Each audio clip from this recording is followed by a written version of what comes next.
Елімізде соңғы жылдары туберкулез ауруы деңгейі көтеріліп келеді. Бұл ауруды көп естігенмен, оның өте қауіпті екенін барлығы біле бермейді. Сол себепті туберкулез мәселесі өте өзекті, әрі ерекше назарды қажет етеді. Ал оны алдын алудың басты жолы оған қарсы иммунитет қалыптастыру. Өйткені туберкулез барлық адамға жұға бермейді. Тек негізінен ішінде иммунитеті төмендеген, әлсіз адамдардың ауырып қалу қаупі жоғары. Осы орайда жастардың арасында салауатты өмір салтын қалыптастыру өзекті болмақ. Оған дәлел Махамбет университетінде өткен туберкулезге қарсы флешмоб. Денсаулық флешмобының негізгі ұраны туберкулез жазылатын дерт. Мы, специалисты Уральского городского управления и санитарно-эпидемиологического контроля, совместно со студентами Западно-Казахстанского университета имени Утемисова, сегодня проводим флешмоб, посвященный месячнику по борьбе с туберкулезом.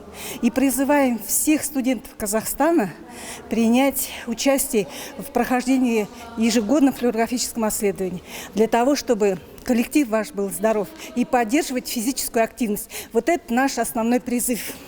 Дене тәрбиесін оқытудың теориясы мен әдістемесі кафедрасы мұрындық болған шараға студенттер қуана атсалысып жатыр. Барлығы дене сергітер жаттығуларын әсем әннің ырғағымен бірлесе жасады. Спорттық би арқылы жастар арасында дене шынықтыру мен салауатты өмір салтын насихаттаудың маңыздылығын жеткізе білгендей. Өйткені спорттық жаттығулар жанды сергітеді. Оның үстіне бұл жаттығулар адамның тыныс алуын жақсартып, өзін сергек сезінуіне сеп болмақ. Сондықтан білім ордасында өтіп жатқан спорттық жаттығулардың пайдасы орасан зор. Оны студенттер жастары да қолдап отыр.